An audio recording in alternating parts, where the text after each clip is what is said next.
Hey, reviewing the first ever 6x2 true solo I ever did. It's the one with stick fuel, and hopefully when I do this review, you'll hopefully learn something about sticky fuel and true solos in general. You just screenshot my build from the end of the video.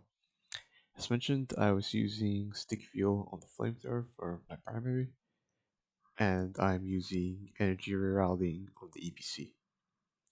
I'll briefly explain the mod choices for the flamethrower and the EPC, but if you want a more in-depth guide on building sticky fuel, check out Vern's guide on RSH Technical DRG.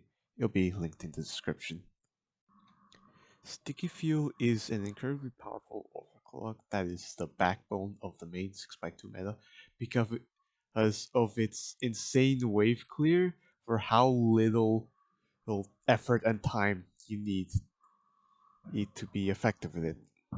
Sticky fuel is a very use and forget kind of overclock. When you cover a choke point with a line of sticky, that choke point is just covered from all grunt swarmers and it also stalls like heavier bugs like Praetorians and oppressors. And this allows the driller to be able to focus on other things like say cover another choke with more sticky fuel or uses EPC to chunk down some tanks or help the team clear out some more dangerous targets. And in a multiplayer setting, because the driller is so effective at wave clear, the rest of the team can specialize in single target damage and killing high value targets. Due to the importance and power of sticky fuel, it's a good build to run with if you're new to true solos. You get good practice with using sticky while also having a relatively easy build to true solo with. Now for the flamethrower mods. Tier 1, you always go with Rage. With Sticky, you want to shoot short bursts of flame that cover as much ground as possible. This isn't a direct damage build. You're not going to be constantly holding M1. Being able to put Sticky down from further away saves you time as you don't have to run over to a spot to place it down. For Tier 2, you go with Sticky Flames duration.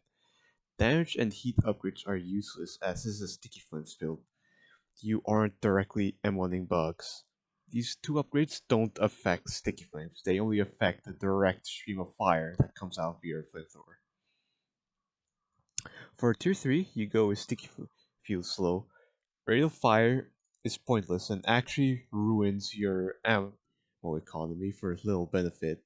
And the only time you would ever want to take rate of fire is if you're doing a direct damage build, but I already said that it completely destroys your ammo, so don't take it at all.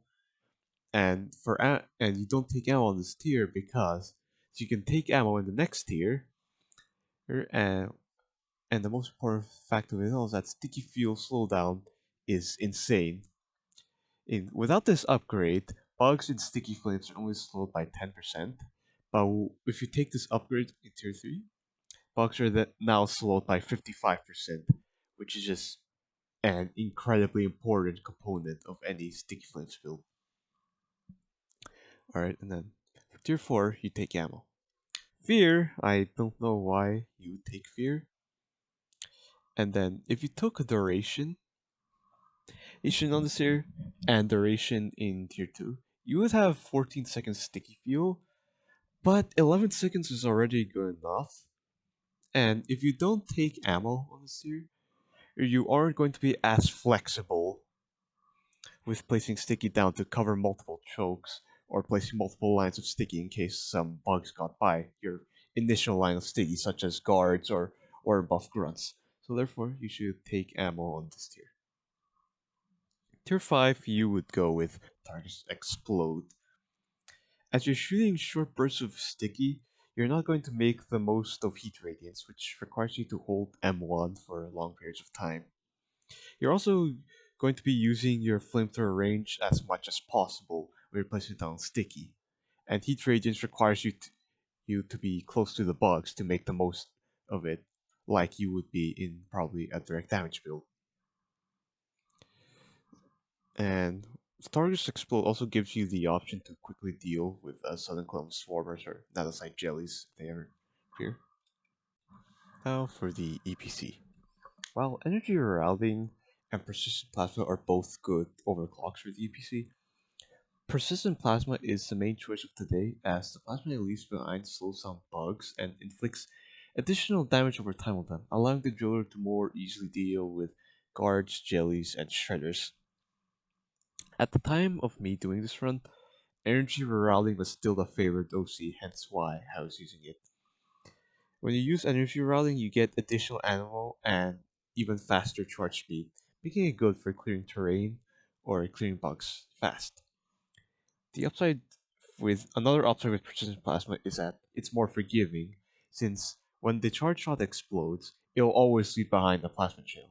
So say you miss a TCF on a Moctera cloud, and the charge shot still hits like a Moctera within that cloud, you'll still benefit from the plasma dealing damage it's to that cloud. Now for the EPC mods. Tier 1 you take ammo. You aren't going to be using normal shots or charge shots. And upgrades that affect charge shots do not affect the TCF explosion at all. So you go for ammo on this tier. For tier 2, most people run cooling these days, including myself. I couldn't find a definite answer on why cooling is a more popular choice, and when did decide to ask other people, we just decided to come to the conclusion that it's preference.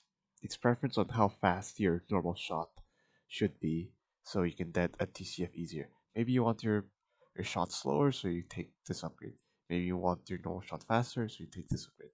It just depends on what timing you want for your TCFs.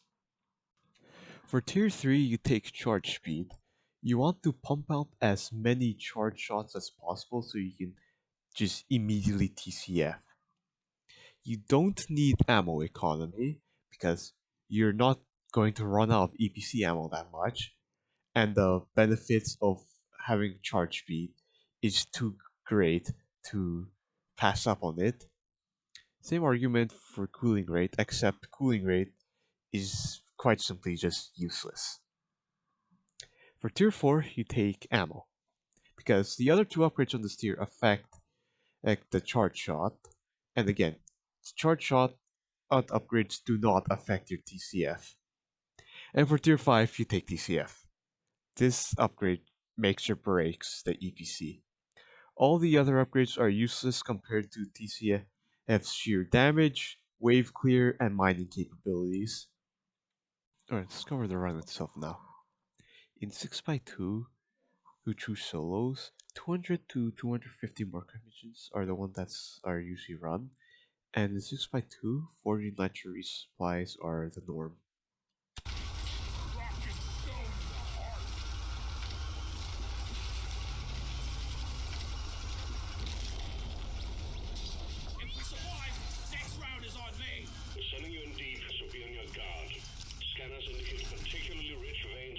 When you first enter the spawn room, you just want to get the easy to grab Morkite and one resupply worth nitro. You can grab more if you want, but that's usually not necessary because one resupply is enough enough for one person because each resupply is rolled 4 ticks, and you generally don't need to call multiple resupplies at the same time. The only time where you would want to stock up on nitro is when you're using a build that's pretty bad on ammo. I think we actually have a chance to make it out alive.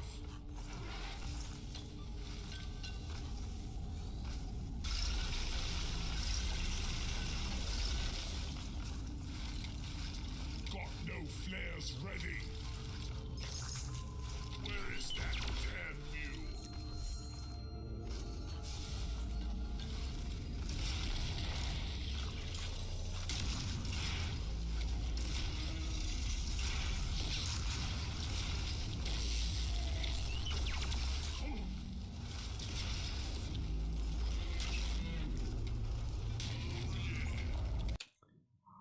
For that grunt, I should have just used my drills instead. Drills are much safer and faster than the pickaxe because you do not get the slowdown on using them, unlike when you would with the pickaxe. Drills still get the vampire effect, and they also proc stun or fear on bugs.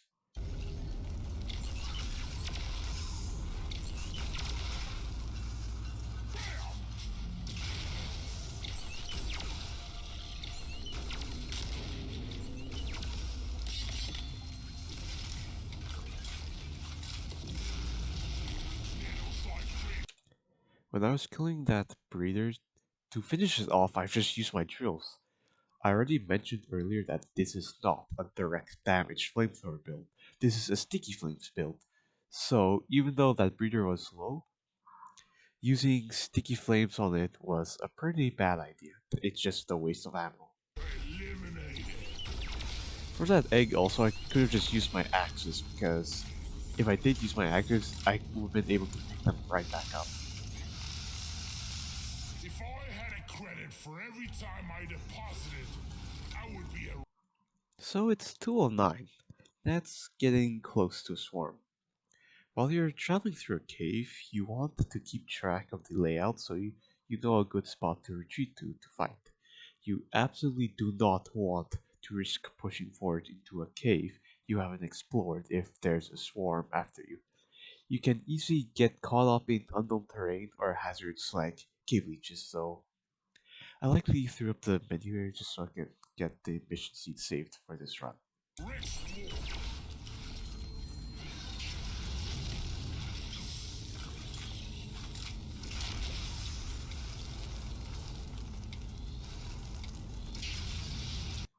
Pretty much. So when you're using, basically the whole basic idea of sticky fuel is that you're gonna place down sticky lines where the bugs are going to go. So I see this warden over here, and it's about to spawn a bunch of grunts. So I spray our entire ring of sticky along the walls, the ceiling, and the floor because that's where the grunts are likely going to spawn, and they're gonna have to walk through the sticky to get to me.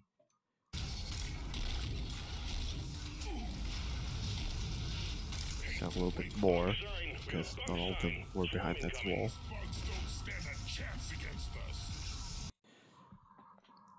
Alright, so it is swarm time. I when you see a good spot like this area I'm facing right now, and you just know a swarm is coming, whether by just checking the escape menu or just having a sense for when a swarm is about to come, you don't want to be too far from a good spot. And why do I think this is a good spot? Well, because up ahead there's a choke I can easily cover with sticky fuel. The front is also the front has this lip area that is good for placing sticky, and the area itself has some decent area to kite in case bugs get through. Call down a resup in case I need it. You typically want to call down a resup when the swarm comes.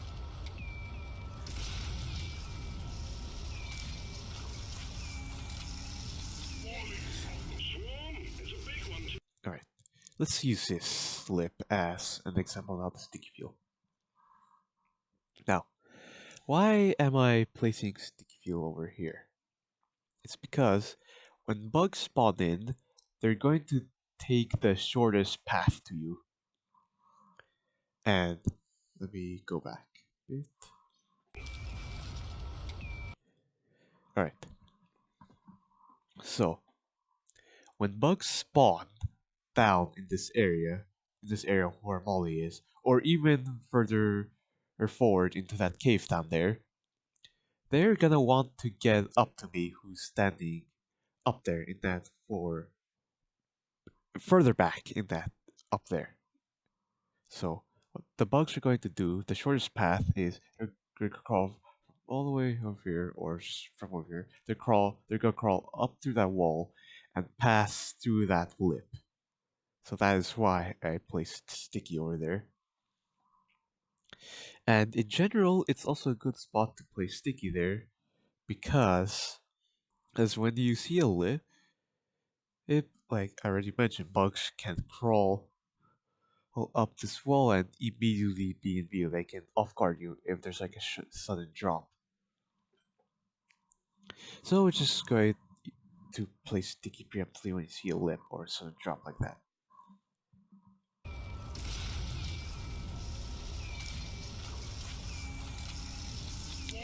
And bugs generally don't spawn on top of you, so I didn't really think that they would spawn in this corner down here. There's a big one, team. The resupply is here.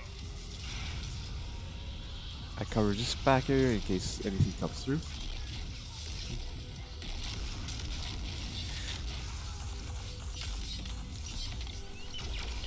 Booyah! Okay. I'm just trying to stay back, place some sticky down. Past your expiration, If you see bugs getting through, you can place down a line of sticky where you're hiding and make the bugs run back and forth through the sticky. I'm just trying to keep my distance, use the sticky range.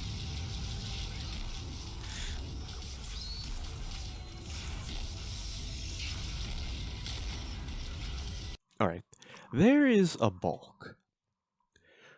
Most of the time, if you get a bulk in a true solo run, unless you have no choice, you typically want to just ignore the bulk. Because bulks bulks will insta kill you, but they're generally pretty slow, and they're just a giant bullet sponge. Unless you have something that insta kills a bulk, like volatile bullets, the play is to generally ignore the bulk, unless you're cornered by it. So, so as driller, I can ignore the bulk, because well, I don't have jack shit for damage against it anyway. However, I do have my drills to dodge it, which we'll see is pretty useful later on.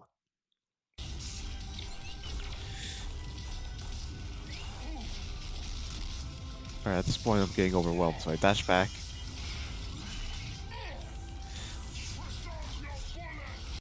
Running through that tunnel is another instance where using drills would have been helpful. Because if I drilled each of those two grunts as I ran by them, they would have either been feared or stunned, letting me take no damage by passing by.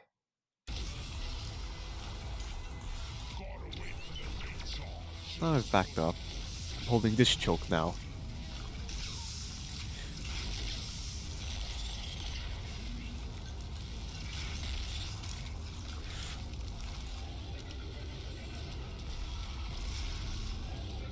So the bulk is blocking the path in front of me. But that's perfectly fine because I have drills. I can just make my own path to the resupply or forward into the cave. And sticky flames combined with drills is a very safe combo because what you can do is put down some sticky fuel when you're about to start drilling, and then just keep going because you're pretty much very safe from almost everything. Uh, Bugs will either die in the sticky flames or they'll just be slowed too much that they can't catch up. The only real threats to a sticky flame the driller tunnel are shellbacks or Monstera, and even then, those can be countered. A shellback safe tunnel will have like these sharp elevation changes that can to like trap their rolling shellback, while you can zigzag your tunnels if there's a Monstera chasing you. Though most of the time, these if you're placing sticky flames while you're drilling your tunnels, the Monstera will just eventually die from the sticky flames. The stream of incoming enemies is practically eradicated, and you're still alive. Well done. So I'm just able to just avoid the bulk and get back to where I want to go by using my drills. However, you should be using your terrain map over here. Because, watch what happens. Always use your terrain map when you're drilling. Luckily, I didn't take too much fall damage right there, And there weren't as many bugs waiting for me outside. But just be very careful where you're going. You want to know where you're going at almost all times.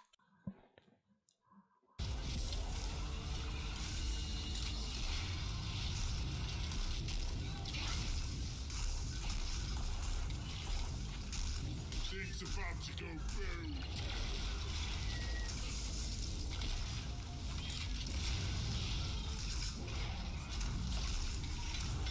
Gotta wait for the reach. Cliff Warden is history. No lying down forever. Because you're supposed to put sticky fuel at when you're drilling a tunnel is when you're about to overheat. While you're waiting for your drills to cool down, just use that time to place down some sticky. And put it in front of you. When you break terrain in front of you, the sticky placement isn't going to go away. So, just do that.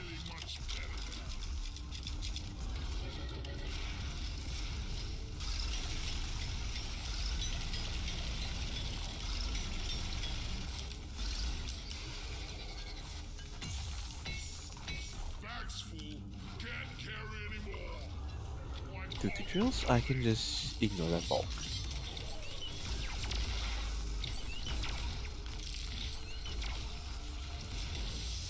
I put some shells in the shell back. In between swarms, all you want to do is just keep pushing through the cave, get more cake, get more nitrogen. That's all. Just take your sweet time, old lady. I've got all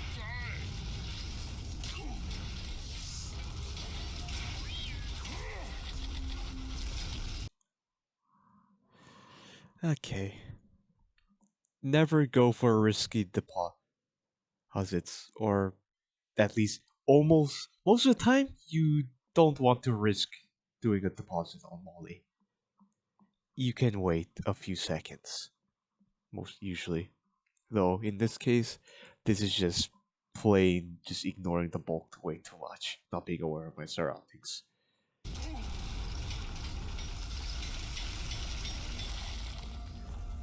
Once again, I can just keep using my drills to get away from the bulk and keep moving. I should really be placing Sticky behind me at this point because you can hear the warden buff bugs behind me. You can just hear stuff chasing me, the oppressor. So, really, Sticky should just be going down, like now. At least we'll place it down right now. Fair late never suppose.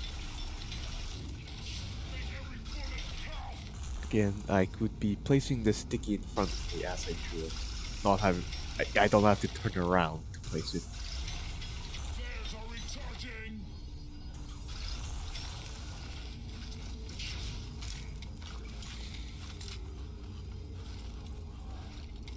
I called for the mule.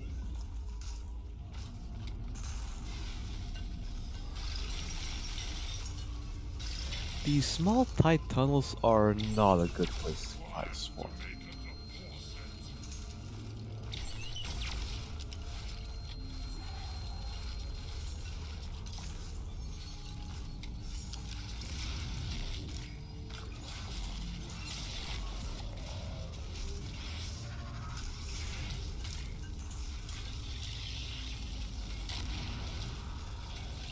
I need a damn minecart on legs. Where is it?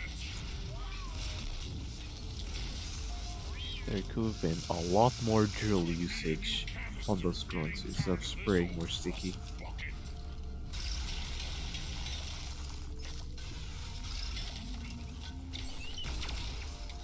Wally is on the way. My bag is. You carry a load well, Molly.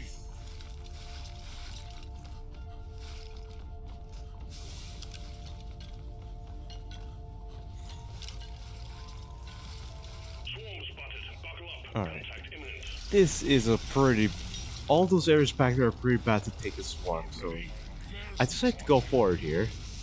This looks like an open room, which I don't want to push into, and there's a bulk, so I definitely don't want to go there.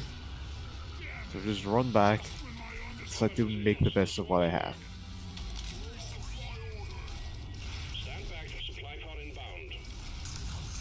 Again, I'm covering most chokes with sticky fuel. What a jaw-dropping experience! Resupply arrived. Go restock. Aliens, go!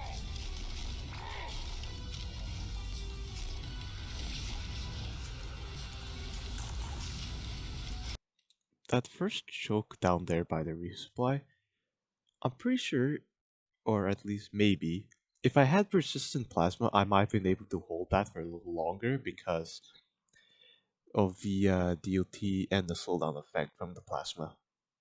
It really helps sticky fuel.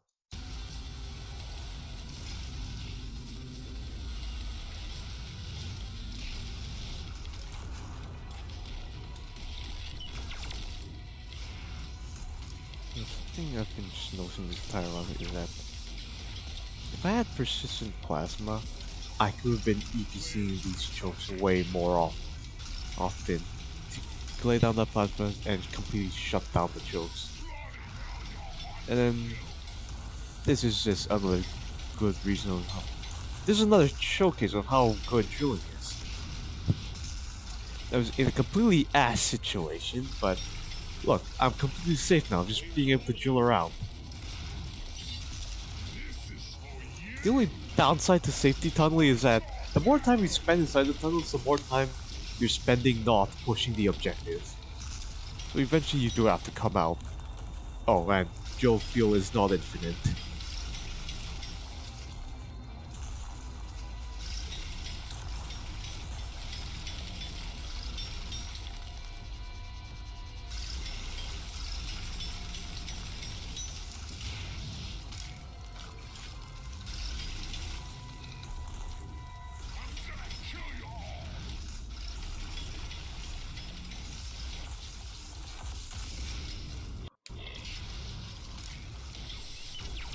Just take your sweet time, old lady. Twice time.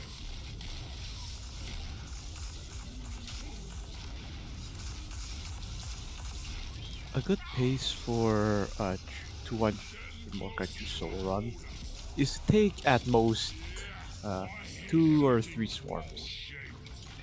Any slower and you might start running into nitro problems. And also the more time that passes in the mission is also more opportunities for you to fuck up.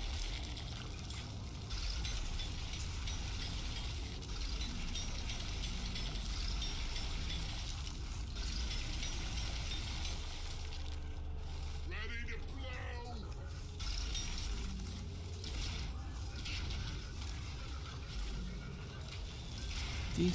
These 200 Morkai missions, there's usually 2 main rooms.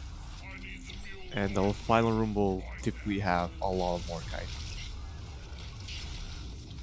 So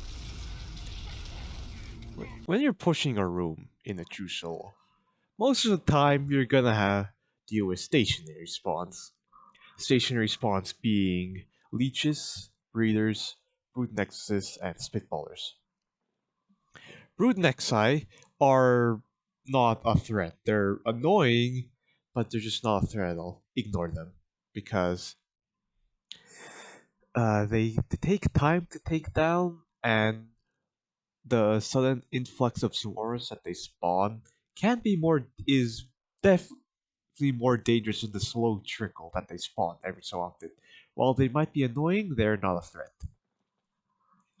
Breeders are nexuses that are actually threatening, but however, if you don't plan to stay in a location for a long time, then you can just leave the breeder alone. I'm certain that this is the last room in this cave when I was doing this run, so I just ignored the breeder. But the spitballers are pretty dangerous. You want to take them down uh, as soon as they wake up. You don't want to wake up too many at once.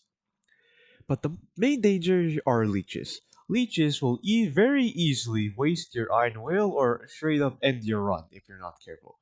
So when you do push a room in a true soul, you want to do it quickly but carefully. So you just want to be looking up like often or just pay real close attention to your ears.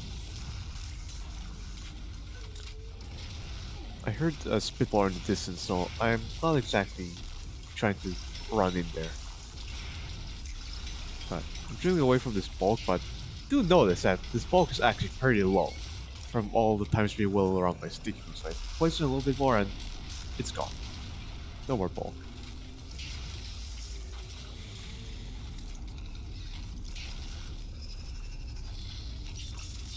So before I just start mining, I want to get rid of all the actual threats in this room, which is that spitballer and maybe any other leeches here left.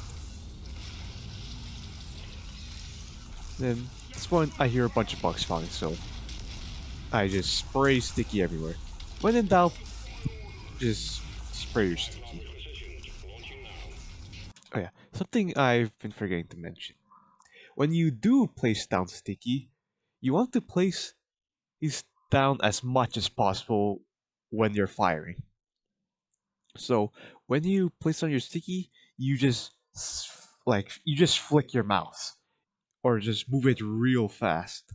But however, for some reason, sticky fuel is FPS dependent. Your sticky flame trails will be more consistent on higher FPS. Even on 60 FPS, you can sometimes notice your sticky lines having some gaps, and it's especially noticeable at 30 or 40 FPS. So the rule is to lower your FPS, the slower you have to move your mouse moving your when the slower you have to move your mouse when placing on sticky fuel, the lower your FPS is. Okay, right now, I'm just trying to run from these bugs. This is pretty risky because there could be more leeches for all I know, but I didn't hear any luckily.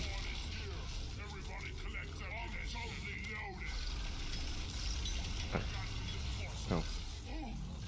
But just by running through that room, I figured out, oh wait, I have enough Morkite to deposit. And at this point, the nerves are getting real.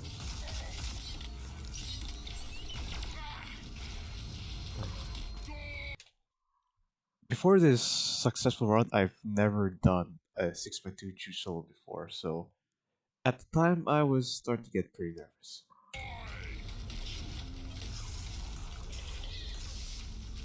So when you do have the Morkite again, you should play it safe. Don't try to rush the deposit.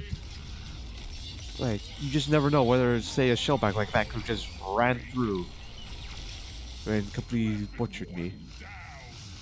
Like I've just been staying back, let the sticky do the work, EPC his stuff down.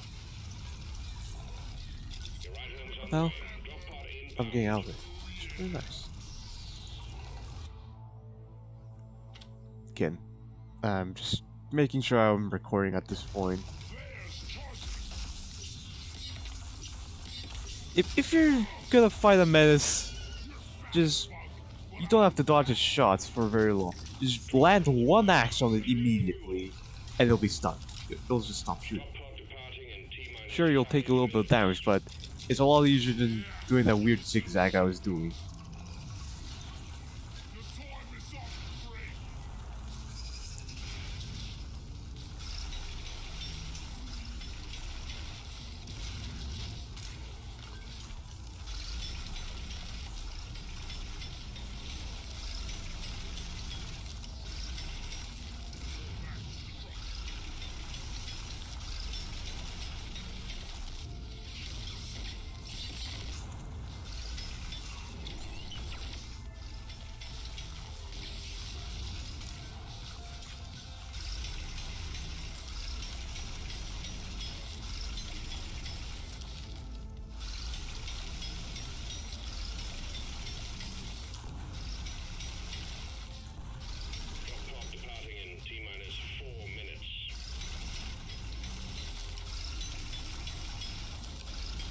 Again, I could be placing the sticky in front of me when my drills are about to overheat. You don't have to turn around.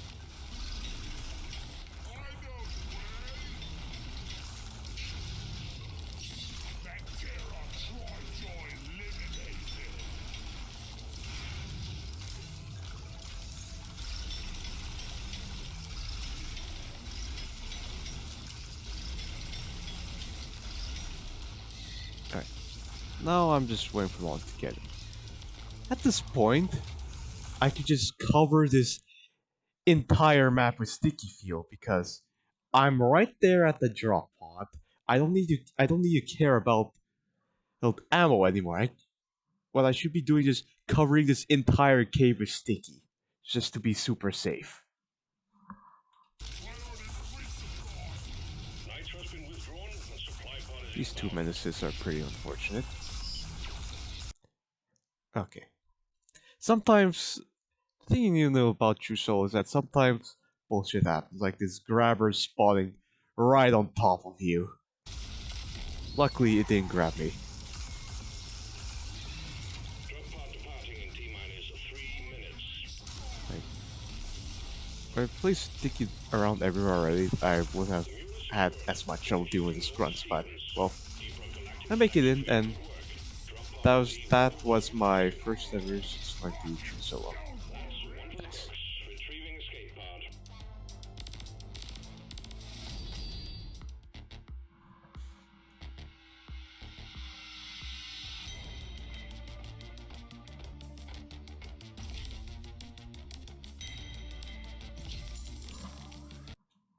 So 16:49. That's a decent time for a true solo run.